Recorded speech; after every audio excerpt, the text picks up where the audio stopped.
আলহামদুলিল্লাহ। So guys, আজকে আমাদের আলোচনা টিমের ইনস্টাগ্রামে 10K ফ্যামিলি কমপ্লিট হয়ে গেল।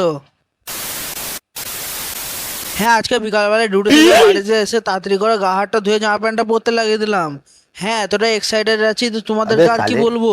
তাই ড্রেস গুলো তাড়াতাড়ি করে পিন্ধে চুল ফুলগুলো ভালো করে সেট করে নিলাম। দিয়ে তারপর জামা প্যান্ট গুলো পরার পর দেখলাম যে এখনো পায়ে জুতোটাই পরা হয় নাই।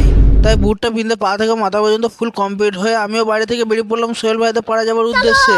কিন্তু সোহেল ভাইতে পাড়াতে আস্তে আস্তে আমার একটু সন্দেহ হয়ে গেল। হ্যাঁ, রাস্তায় কাজে লেগে ফেসে গিয়েছিলাম। দিয়ে তারপরে লাইট ফাইট নিয়ে সোজা যেখানে আমাদের সেলিব্রেশনটা হবে সেখানে সব আমরা সেট করতে লাগিয়ে দিলাম। আর এদিক দিয়ে দেখো 10K বেলুন ফুলানো হচ্ছে।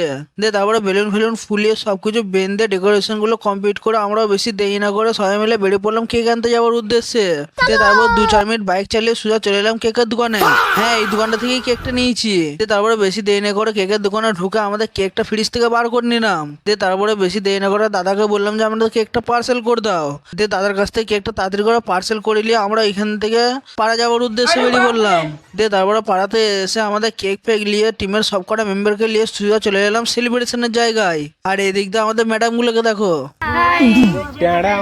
দিয়ে তারপরে বেশি দেরি না করে আমরা কেকটা আনবক্সিং করতে লেগে পড়লাম। দিয়ে তারপর কেকটা আনবক্সিং করে কেকের সামনে যার যার সিঙ্গেল ফটো তোলার মন ছিল সব এক এক করে ফটো তুলে আমরা কেক কেটে নিলাম। আর তোমরা এমন ধারা করে ভোরে ভোরে আমাদের আলাচালা টিমটাকে ফুল সাপোর্ট করো। আর যারা হেটার্স আছে তারা তো আজীবনকাল জ্বলবে, তাতেই আমাদের চলবে। তোমরা শুধু আমাদের আলাচালা টিমটাকে ফুল সাপোর্ট করো। দিয়ে তারপরে বাজি ফাজিয়ে ফাটিয়ে আমিও আজকে মিনি ব্লগটা এইখানেই শেষ করলাম। আর